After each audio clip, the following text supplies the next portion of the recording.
Hi, everybody. Welcome to the Joe and Joe Weather Show on this Sunday. Yes, Sunday, November the 8th. And the Joe and Joe Weather Show is brought to you by Omni True Value Hardware. They're getting ready for the upcoming winter storm season, and they're wondering whether you're ready for it. Shovels, spreaders, snow blowers, whatever you need. They're Long Island's largest rock salt provider, and they will provide you with everything you need to get through any winter storms this coming winter season. 1226 North Wellwood Avenue in West Babylon, New York, and the telephone number is 631 756 1125. Best prices in town, omnitruevalue.com.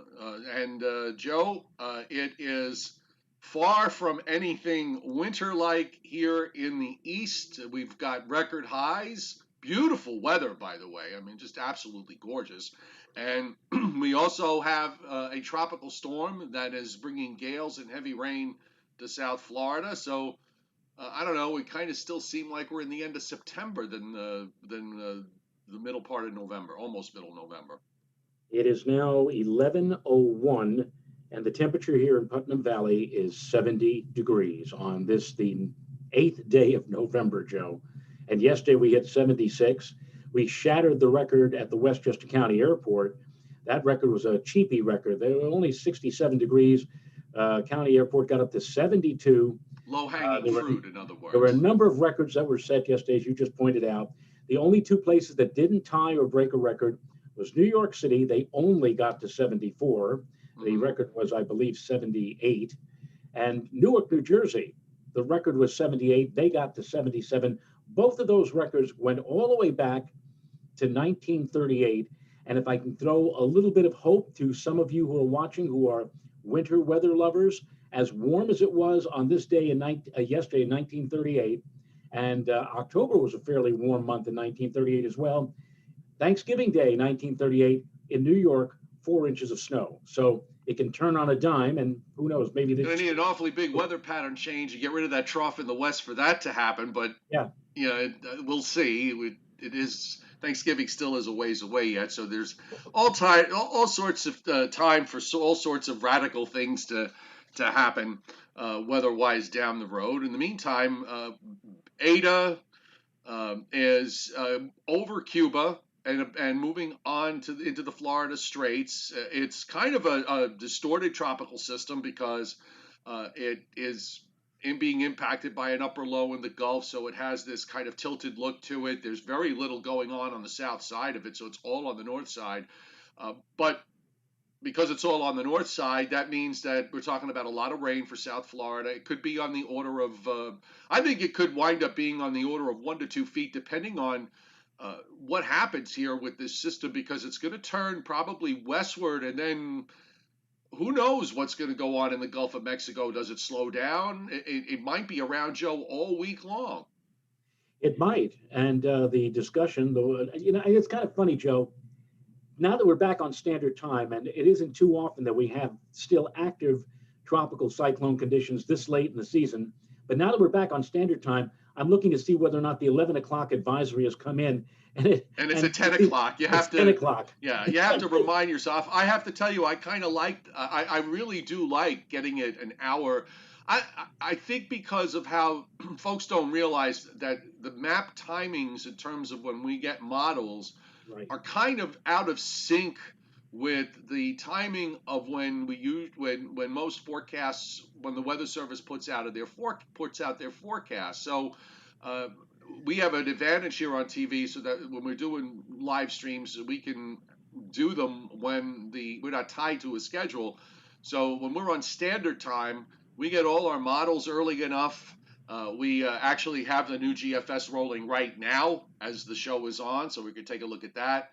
And the timing of the advisories means that we've got all the information that the big boys are thinking about before we start the show. So it's easier for us. And then what they're talking about with Ada is that there's an area of mid-level dry air that may become involved with the system and may preclude rapid intensification. But they also said that if that dry air at mid-levels does not get involved as quickly as it might, that the storm may rev up to Category 1 hurricane conditions faster And that is why, just to be on the safe side, portions of West Florida are now under hurricane warning conditions for that possibility.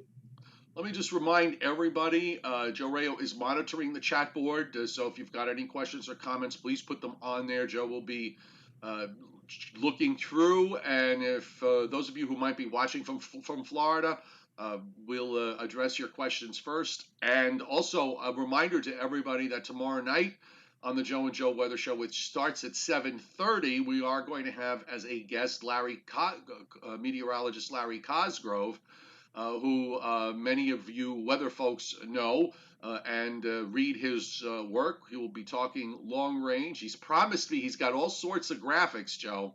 So hopefully I can technically pull this off with giving him control of Zoom. We shall see. But in the meantime, remember, folks, that's tomorrow night. Joe and I are going to be doing our weather on the front end, and then Larry will join us as we go through the program. So let's start with Eta. And we've got tropical storm warnings up. We also have hurricane warnings up, by the way, for the Florida Keys from the dry Tortugas to Key West. But tropical storm warnings up for a lot of coastline here on both coasts. It's not often that you see both the west and the east coast under tropical storm warnings at the same time. But if there's one place it's going to happen, it's in Florida, depending on how a storm is tracking. And when it's coming in from the east, you are going to see it running up and down both shorelines. My friend Joe Phil Buzz, who's in Florida right now on the East Coast near Fort Pierce, sent me some shots from the jetty, and I have to tell you, the ocean looked really roughed up. The water was crashing over the jetty. There's probably some coastal flooding that's going to go on at some high tides there, because that easterly fetch goes out for almost 2,000 miles out into the Atlantic. That water's piling on there, so there will be some issues regarding coastal flooding at high tide on the East Coast. Meanwhile, on the West Coast, the wind is blowing offshore, so that's actually helping to blow the water out, so there's no issue there, at least not yet. But I think the big deal here, everybody that's under this tropical storm warning is also under flash flood warnings. And I think really the big deal here is going to be the rain. Well, I too have a friend, Joe, on the east coast of Florida. My friend Sam Storch, he's in Boynton Beach, and he will, collaborate everything that you have just said. He said that the waters are very rough along the shorelines.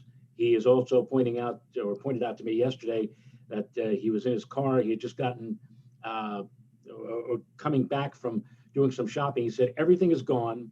The milk is gone. The bread is gone. The toilet paper is gone. Everybody has gone into a frenzy, at least in the Boynton Beach area, in terms of gathering whatever supplies they can get. And he said, it's going to look like it's going to be another heavy rainstorm. And Sam has been down there now for about 10 years. And I said, well, you should be used to this by now. He says, and he just like, yes, I am.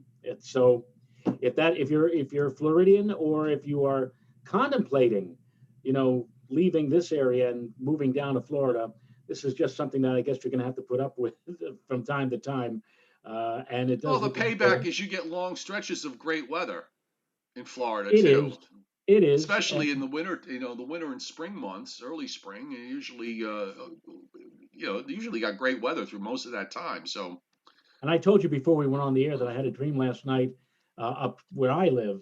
I had a dream that we had a heavy duty storm that dropped like 20 inches of rain in my neighborhood, and my wife and my kids were out, and I'm like standing there at the end of the driveway, hip deep in water, and saying to myself, I wonder if they'll be able to make it back. Yeah. Chris B asks, I'm in Tampa, the Tampa area. NHC shows it may be off this area Friday, but weekend to a tropical storm. I think there's a lot of Chris. We're going to get into the forecast angle of it and how this is all going to play. I think there's still a lot of options as to how this is going to play out overall. And I wish I could give you a definitive answer here about where it's going to be a week from now, but it's very tough. And just bear with me, because I'll get to it momentarily. The rainfall amounts are going to be, as I said, some big amounts in some places. The Hurricane Center and the Weather Service in Miami, basically from West Palm Beach southward down to the entrance of the Keys.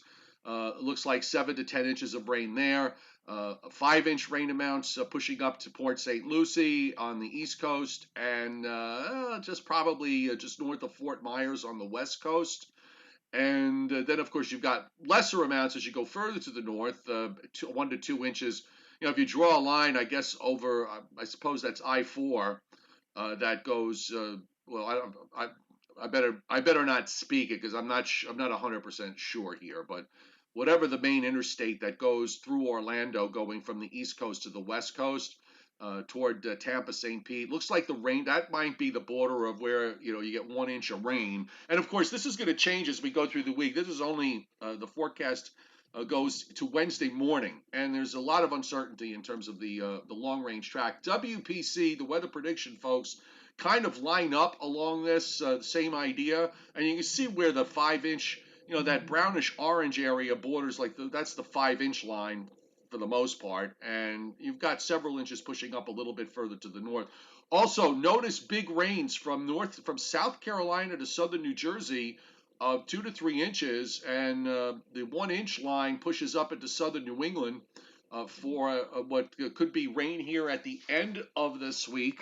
I'm sorry, the middle of this week for Wednesday, and maybe again going into next weekend, we might have another round with another weather system that's coming in.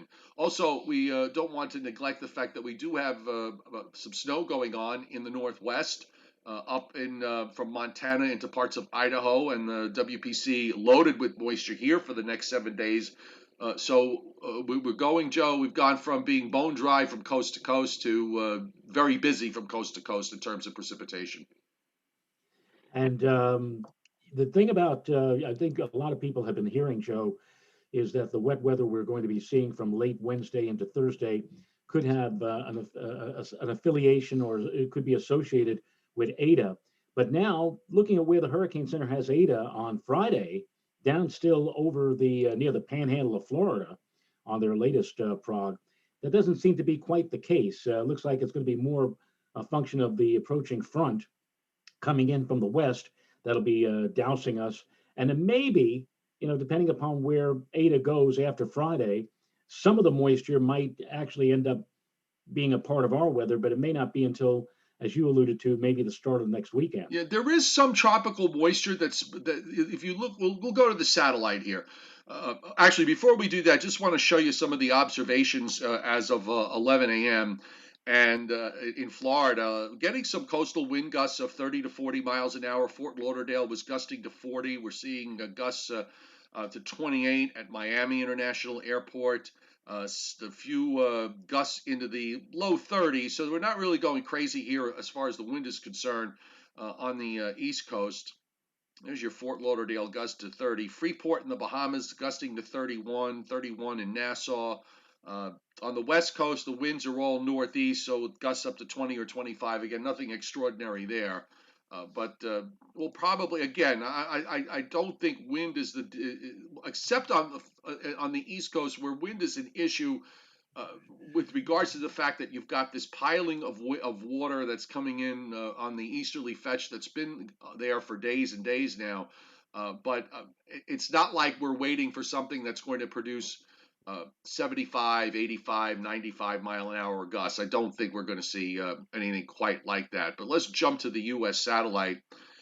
Joe, the tropical moisture feed here comes from all the way down from Panama, basically, up through the Caribbean. And I think what's going to happen is you're going to have separation here, the northern stream of moisture that's probably going to push up and get involved with the next cold front to an extent. And that accounts, I think, for the fact that we could wind up with about a decent widespread rainfall here for Wednesday with that front. I don't think it's going to be anything crazy. I don't think it's going to be anything that's going to cause any serious issues. But we do have this tropical, there's a lot of tropical moisture here. This thing is loaded. And the alleyway, I think, is open for that some of that moisture to break away. The northern part of this breaks away and kind of pushes its way northward up the East Coast. And meanwhile, also looking at this satellite, there ain't a cloud anywhere here. We're bone dry, beautiful blue skies and sun.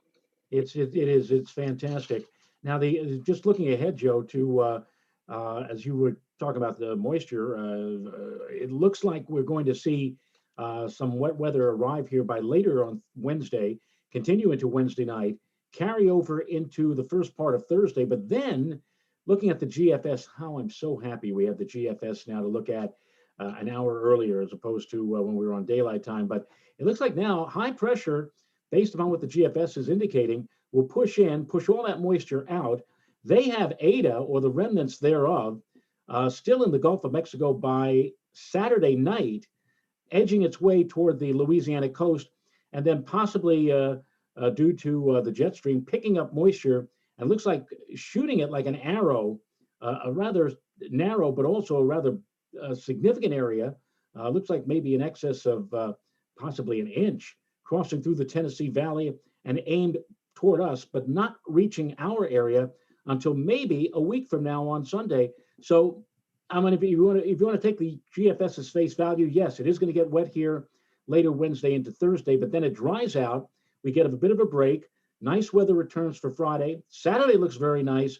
And then based upon where Eta eventually ends up and where that moisture, whether or not it gets picked up by the jet stream and gets fired north and east in our direction, may lead to a wetter day, a more unsettled day for the second half of next weekend on Sunday. And I would just put a little footnote there that this forecast is subject to change without notice, Mm-hmm. given the volatility that we've seen, and the fact that we still have this situation in the Gulf where it's kind of a dead flow zone that we're looking at. Here's a close up of Eta, single shot, and just want to point out that when you look at this, sometimes it can be really deceiving. I'll switch back to the loop for a moment. So if you look at the loop, there's a natural tendency to want to put the low center inside or in the middle of where all of this blob of convection is. In other words, you look at this, and I think there's a natural tendency to want to put the center somewhere in here. I just kind of colored in a dot. But when you look at what's happening in terms of the observations and everything else, and the actual center is not in where that core convection is. It's now coming off the north coast of Cuba. It's right about here.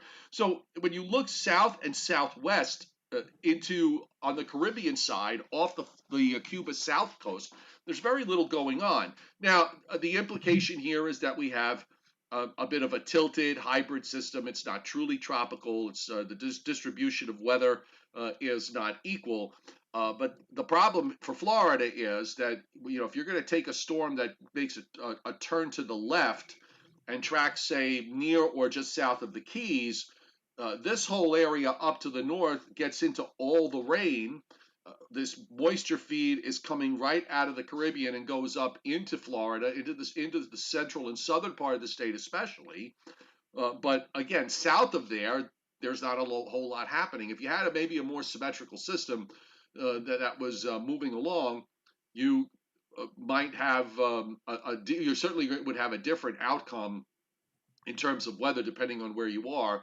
The upside, though, Joe, is as long as the system remains and has this sort of tilted look to it, it's going to prevent this. There's enough going on in the upper air in terms of wind shear that it should prevent this from getting much beyond a high-end tropical storm. Maybe you push it to a Category 1 hurricane, if, as you said, if the dry air, and the dry air, by the way, is fairly evident here. Let me just clean this up a bit. And hang on, folks. There we go. The dry air is up in the northern Gulf of Mexico, so the circulation is. And remember, you got all this dry air further up onto the U.S. mainland. So yeah, if the dry air doesn't get entrained like the Hurricane Center, maybe you have a shot at getting this to a minimal hurricane. But that's a big if, and we'll see. We'll have to watch what happens over the next 24 hours. But Right. I don't see this getting much beyond a minimal hurricane, and this is not going to. This is never going to get back to what it was when it was approaching Nicaragua. Well, I say that, but It's say too that with late to get it to a Cat 4. I think it's too late to well, get it no, to. Yeah, it's not. it's That's not. not happening. It's not going to happen. That's going to get back to a Cat 4, but still a lot of uncertainty and trying to forecast the the intensity of these things. And the interesting thing that I find is that when you look at the latest National Hurricane Center track for this storm, it seems almost All right, let me certain bring that up. Hang on, hang on. I got it up on the screen. So go ahead. I'm sorry. it seems almost certain that in one way, shape, or form, it's going to reach Florida or affect Florida directly. And yet, when you look at the latest run that's coming out right now on the GFS is saying, no, we don't think so. It's going to kind of loop the loop and eventually curve more to the northwest. And actually, if it makes landfall, it might actually make landfall in Louisiana. I mean, that's just Yeah, but one that's one operational that model. we've been taken all over the place from run to run. I really,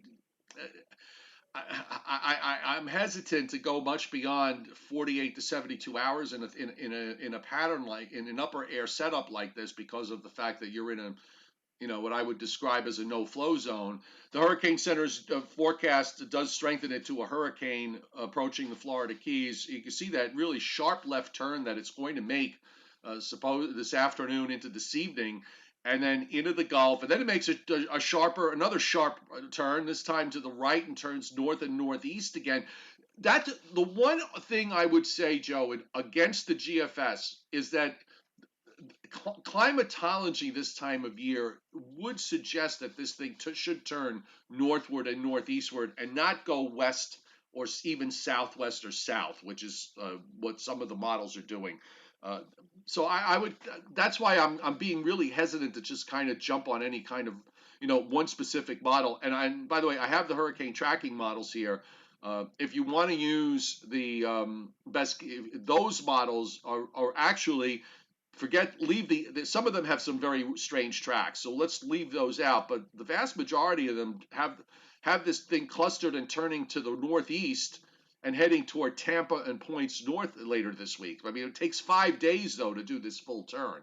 And the other question is, well, what are you going to have at that point? I mean, are you going to have a tropical storm? Are you going to have a minimal hurricane? Are you going to have something that's going to be weakening? I don't know. I'm lost as to figure out how this is going to look in the longer term. Trevor McKelvey on our chat board says,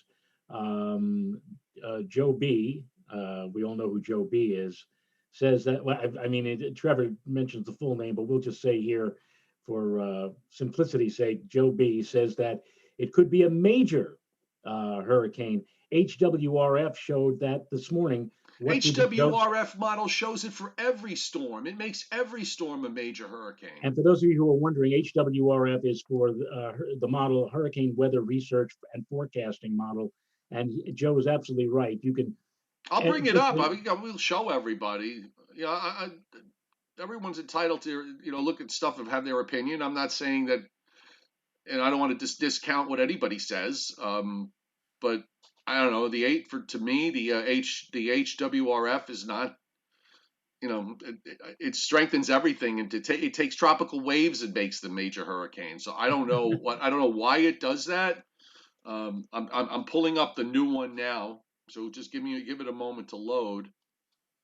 Let's see what track it has over the Keys.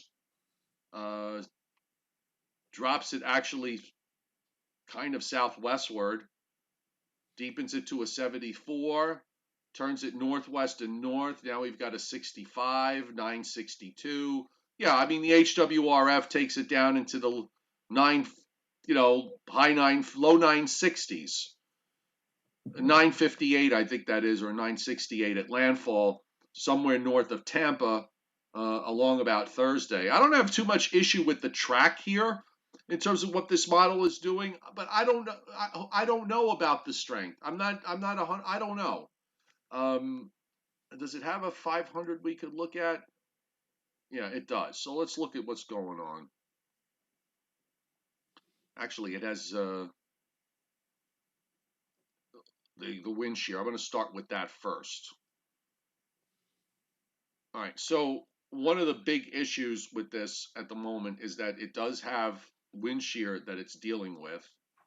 And if we look at the map from this morning, all across Florida, you see these, some of this is induced by the storm itself, some of these stronger winds aloft. You do have a rather deep trough as I'm seeing it here. Just a second, Joe. This is a 200. Now we're looking at like roughly 25, 30,000 feet. So we're going way up into the atmosphere. There's a trough. Oh boy, pen issues. Right there that runs from Georgia down into the Northwest Caribbean. And you're seeing strong southwest winds from the Florida Straits up through Florida. So this low, the low center that represents Eta, is kind of having to deal with this.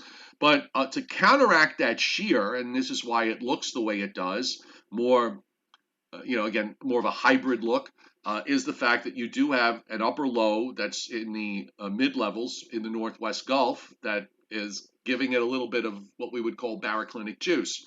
Now, over time, now interestingly enough, Joe, I'm just kind of looking at this. The shear across the Gulf of Mexico does relax quite a bit.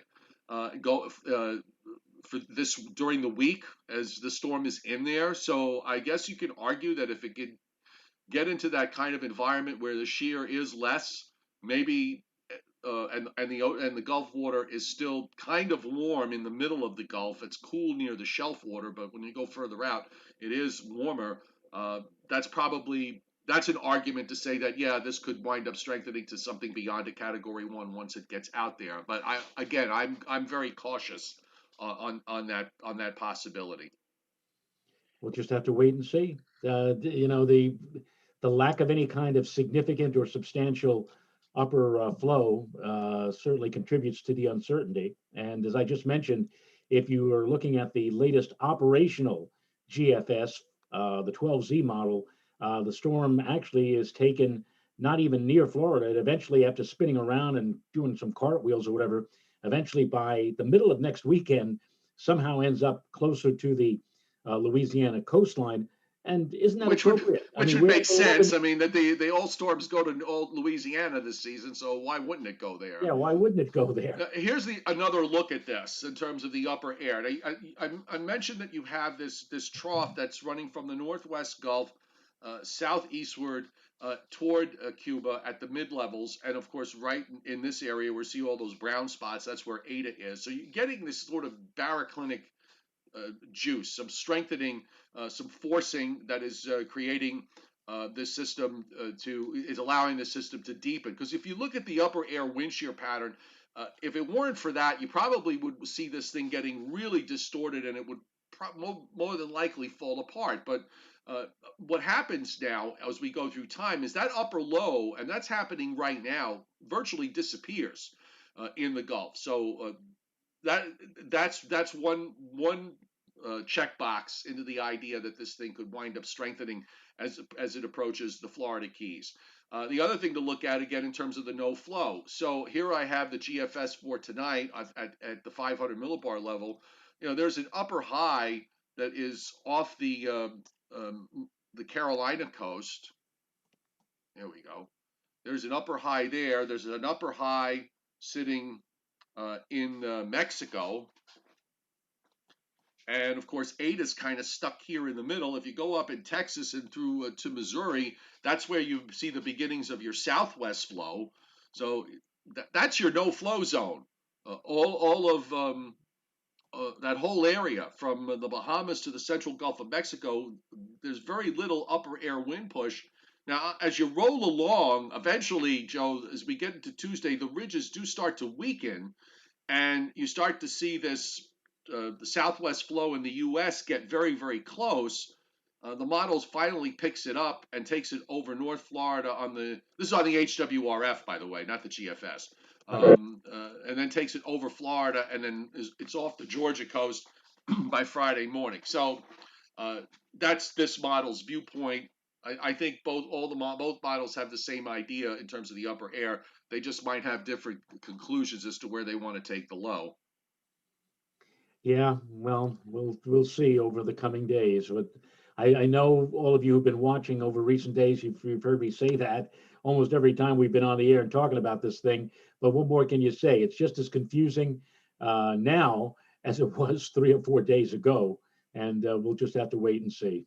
Well, exactly. Now I'm bringing up the GFS now, so just give me a moment here. Last I looked, we were out to like 162 hours. I think we're probably even more so now. Okay, so I'm just going to bring the full US. Why do I? Oh, here we go. It's loading. Okay. And let me make sure I got the one that actually shows rain and frozen and not just rain. And here we go. So on the new GFS, as Joe alluded to, and by the way, for you snow lovers, you can look up on the upper left and you can watch all the snow in Montana that is going on. And that low moves towards Lake Winnipeg by Monday morning. There's Eta uh, moving west and west southwest. Actually, almost gets to the mouth, Joe, of Cuba and the Yucatan Peninsula. That little the little opening in between, and then it's just kind of sort of meanders north and then goes west, and then it loses it. It really just sort of loses it over time. And then, of course, you see how what's happening here. The moisture, this is this evening where there's this big arc of heavy rain in South Florida. The northern part of that separates and heads up into Georgia and South Carolina. It gets hooked up with that front, and we get that frontal passage here Wednesday night. So I think we're going to be. My only issue again, I mean, to me, tomorrow is a wash, rinse, repeat of today in the Northeast and Northern Mid-Atlantic states. Tuesday, I just want to be a little careful with the wind off the water, the lower level layers and whatever the marine layer and how far, how shallow it is or isn't. And then we got this rain on Wednesday, and then of course here comes another front and low that runs up to northwest Ohio, and that brings up some more of the remnant moisture from Eta up the East Coast, so that we get into some heavy rains on Sunday.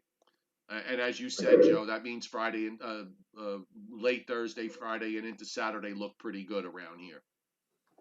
Yeah, it's nice at least to have part of a nice weekend in November. And my goodness, it doesn't even feel like November. It feels more like either mid-September or better yet, mid-May. I spent part of my day yesterday doing some mulching, but also spent part of the day just watching the birds at my bird feeder, happily munching away and probably saying to themselves, "Boy, this isn't the way it should be at this time of the year." It really is. It really is great. So get out and do whatever you can and enjoy it because, as Joe just mentioned, we are going to have some changes later in the week and into the weekend, especially in terms of temperature, Joe. Yes. Now, since you brought up Thanksgiving earlier, not that we're quite there yet on the long range, and talking about 1938, what was it, 1938, with how warm Nin- it was, right? 1938, 1938, we had 4 inches of snow at Central Park on Thanksgiving Right Day. after a run of warmer weather in the first part of the month.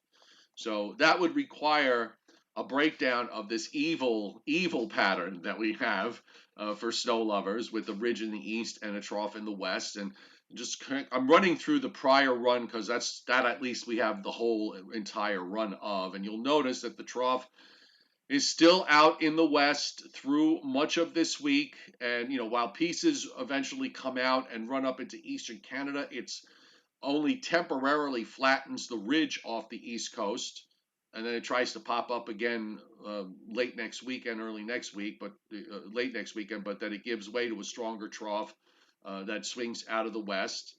Finally, by the time we get to around the 17th, we actually have some troughing in the east and off the west coast. But guess what?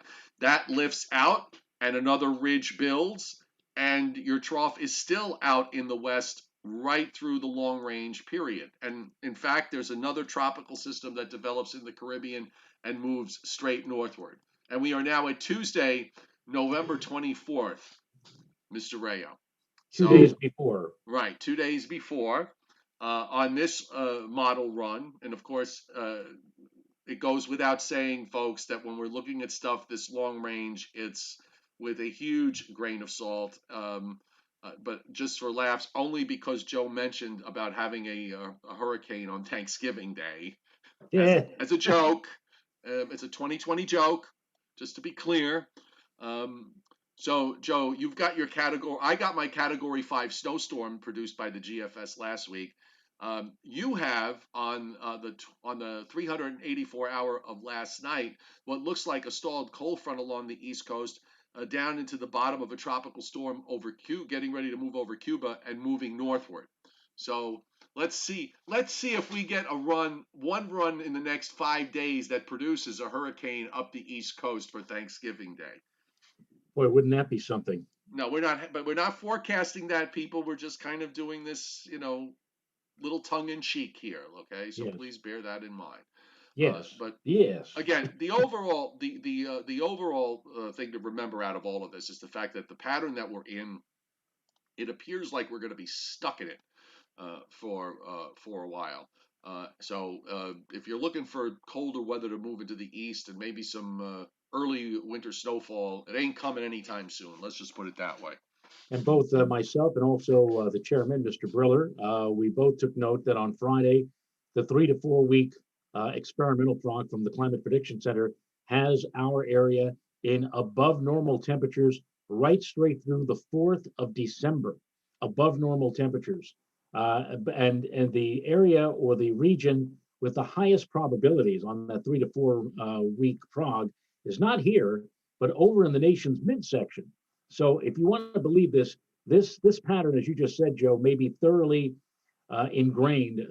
This pattern may remain with us for quite some time to come, with no sign of any unseasonably cold weather.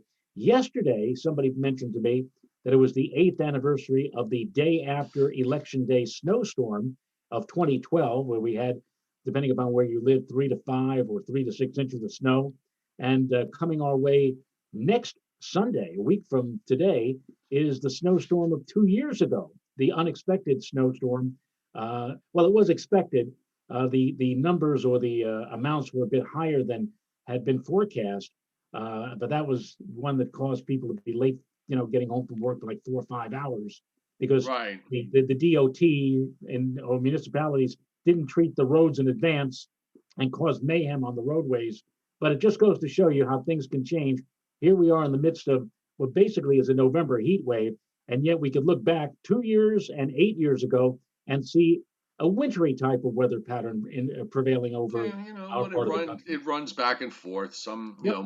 You get it happens on some years. Some years you go in the opposite direction. To keep the snow lovers happy and in the interest of equal time, we also would like to point out that yes, it is wintry in the West. You've got blizzard warnings up for a good portion of Montana, northern Montana, and a large part of the state is under a winter storm warning. So you're talking about some pretty hefty snows in this area. Winter storm watches are covering parts of California, and also winter storm warnings as well, particularly in the Sierra Nevadas. A lot of Nevada, northern Arizona, Utah under travelers advisories, winter weather advisories. And we also are seeing a few winter weather advisories and a few winter storm warnings scattered around in Colorado. Also in Alaska, we're seeing in the southern half of Alaska a fairly large area of winter storm warnings and winter weather advisories there. So again, when it's really warm in the eastern part of the United States, it means it's the exact opposite in the west. So they're getting an early winter start underway here in the western part of the U.S. And also note high wind warnings and wind advisories throughout much of the plains because of all the storminess that's coming out of the western part of the U.S. The snow probabilities here, I just brought up the probability of greater than 4 inches, and the highest probabilities on the range of 80% or higher, running up through much of northern Montana, where you see the blizzard warning. Let me see how far they go. I'll put the probability up to 12. Let's see what we come up with. Actually, right up near the Canadian border, Joe, they got probability of it over 70% in the northernmost Montana of at least a foot. And going back to the 4, I just want to take a look at what they're showing in California. Most of that is in the Sierra Nevada. So you're seeing also some patchy areas where the probabilities of at least 4 are high in parts of eastern Nevada, Utah, western Colorado, northern Arizona. So the West is where all the action is with respect to snow, and that's where it's going to stay. So there. It's beautiful country out there. Was out there many, many years ago, Montana, big sky country. Love to get back out there again. Not necessarily during the winter season, although Or that's one. nor you don't want to be there at a time when there's a 75-degree temperature change in 1 hour. That's true. The Chinook. You don't want to in either direction. All right, I so was there actually. It was not a 75-degree change. I landed in Montana on a Friday afternoon. It was 15 below zero. Come the following Monday, the temperatures were in the low 40s. And nice. That must have felt like you wanted to take your shirt off and go with short sleeves. it is, You get used to it pretty quick. I it remember, told, when I went up in New Hampshire back a few years ago on President's Day weekend, where it was 15 below with wind chills almost to minus 40, and then a couple of days later, on the day we left, the temperature actually was had gone till I think had risen in the morning. It was, I don't know, maybe about 10 above, and it felt you know good. what? You get used to it. I was actually comfortable. Believe it or not, I was actually comfortable. We are a very adaptable creature. Tim Veltman, a shout out to you. He says on the chat board, Joe, the last time we had this much tropical activity, we had a major severe weather event in mid-February of 2006 upstate here. Tim lives in the Albany area. Winds gusted to over 90 miles an hour in the line of thunderstorms. He said he sent you some links on that, Joe, but I remember February of He did. 2006 as it was a rather balmy winter here in the New York metropolitan area, and we had only one, count them, one major significant storm, but that storm I think dropped something like 25 inches of snow in New York City Yeah. in 2006. We also had a few storms flanking that in December and in March and January on the other side that brought the total up to like 30. You look at it and you say, well, it was an above normal year for snow. No, not necessarily, because if it weren't for that one big blast in mid-February, we would Right. have had only about 10 or 11 inches in New York for the entire winter But season. usually around here, your above winter snows come with, at least one big one. You That's don't. why I asked the question on Friday. I said, what do you prefer? A winter where we have, dribs and drabs, a little here, a few inches there, whatever like that, through the whole winter? Or would you prefer a mild winter, but with one big blast like we had in 2006, where we got dumped on all at once with like 20 plus inches of snow? So And different strokes for different you heard folks. my answer Yes. with respect to that. So I'm just trying to. I had Briller Jeopardy up here, so let's hang on. All right, so here we go. So the category today is James Bond, and I have to tell you, I've seen very few James Bond movies. I think I saw Live and Let Die and maybe a couple of others, but I'm not. These answers are all going to be beyond my scope. Let's put it that way. But name the 7 Sean Connery Bond films. I could not even begin. I have no idea. What is it? No idea. Goldfinger. Goldfinger. Who knows? Um, I that's it really. I'm just like you, Odd, which was the one with Odd Job. The guy with the metal Oh top. yeah, I don't know. I really don't know. Like I said, I think the only one I actually saw was Live and Let Die. Yeah, Name the 7 men who played James Bond. Of course, obviously Sean Connery, Roger Moore. Roger Moore. Um, what's his name? Yeah, what's his name? He was in Mrs. Doubtfire. He played Robin Williams? No, not Robin Williams. He played Sally Field's love interest. Yeah, I remember. And then he had he had the television show Remington Steele. And he played James Bond at one time? I think he played James Bond like for one movie. I could cheat here and just go on Google and say no. I mean, I'm kind of trying. But that's the only ones that I the only reason why I even know about that is that I might be right on that is that they were when they were replacing Sean Connery, they were kind of going through the list of who the winners were going to be. And then there's another British actor that I think played James Bond that I have no idea, who the name I think is. I just remembered something which I did, and this is the reason why and I just remember I got a slap in the face from Joe. This whole subject's touched upon something that goes back so many years. Who slapped you? I remember one of the first James Bonds came out back in the early '60s, they made a big deal about Sean Connery and Ursula Andress. Oh, right, yes. And we had and at Holy Rosary School She we had had a. Oh, a she nun, was. Oh God, that's a Holy Rosary question. A Holy Rosary we had a story. nun named Sister Ursula, and I remember telling Oh, Sister right, because Ursula, Ursula Andrews.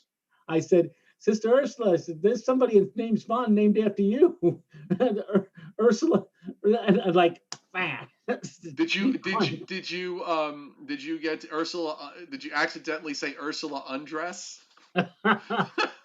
I was too young, Joe. I really did not get I did not understand the reason why she was getting such attention back in the days when you and I were Oh in yeah. Catholic school. So See, now I know why, but back then, I was just an innocent, it was year old. she was getting attention, Joe, because of all her charitable work. Yes. Oh, good Lord. Um, all right. What are the three highest grossing Bond films adjusted for inflation? Well, I would say what? How I about still Live can't and even come up with Goldfinger, and those are the only two names that I can remember. right, right. Um, and I remember there was a big hit song in the mid or late '70s. Um, I forget who's and Well, Paul McCartney sang "Live and Let Die." yeah, yeah. You know. I don't know. I'm sorry. All Sorry, right. Scott. And you know what it is? It's like you and I, Joe, on this subject, just like that time on Jeopardy where they had a category on football, some And of the yeah, easiest nobody football knew. questions. And Yeah. nobody, 5 questions, 0 for 5. They all looked at each other like, what? I don't Well, understand. we'll just turn this into an informative type of thing, in case folks didn't know this. The last question was, according to Rotten Tomatoes, what is the highest rated James Bond movie?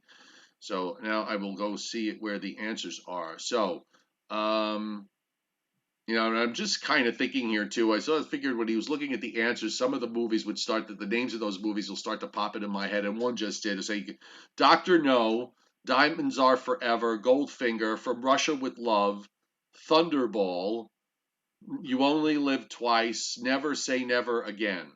Okay. All right. So now who plays James Bond? Sean Connery, Roger Moore, Daniel Craig, David Niven played James Bond. Oh, Uh, get out of here. apparently. George Lazenby, who I have no idea. Right. Timothy Dalton. I think I just watched Timothy Dalton in Penny Dreadful on Netflix. Pierce Brosnan is who I was talking about for Remington Steele. Okay. The three biggest Bond films adjusted for inflation are Thunderball, Goldfinger, and Skyfall. What Skyfall? Skyfall? I never heard of that one. No. Apparently everybody else did. We must have been asleep in Sister Ursula's class.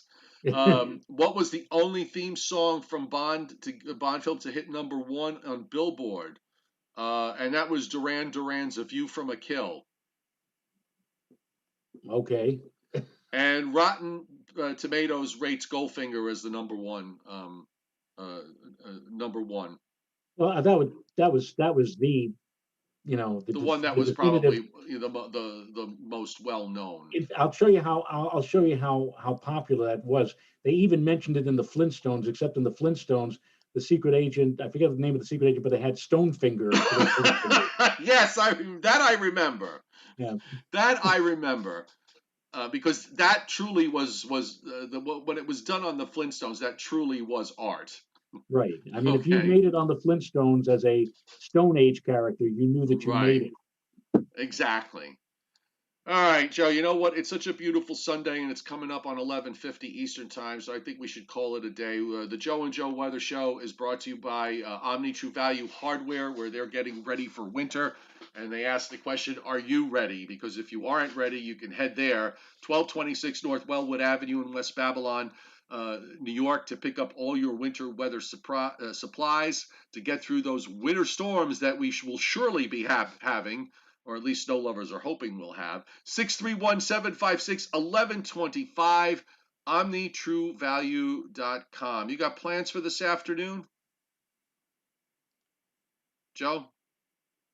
No, yeah, I spent my time yesterday just clearing away all the leaves on the on the front and back lawn. But I looked out this morning, and the front lawn now has more leaves from an oak tree, which begrudgingly is giving up its leaves, like it seems like one leaf at a time. Mm-hmm. So that's really the only tree on my property that still has a considerable amount of leaves. All the others are just about dropped off. So I am in we'll the see. process of I'm going Enjoy to the day. I yeah. think we're running ahead of. I think we're running ahead of yesterday in terms of temperatures. Yeah, I'm actually in the mood.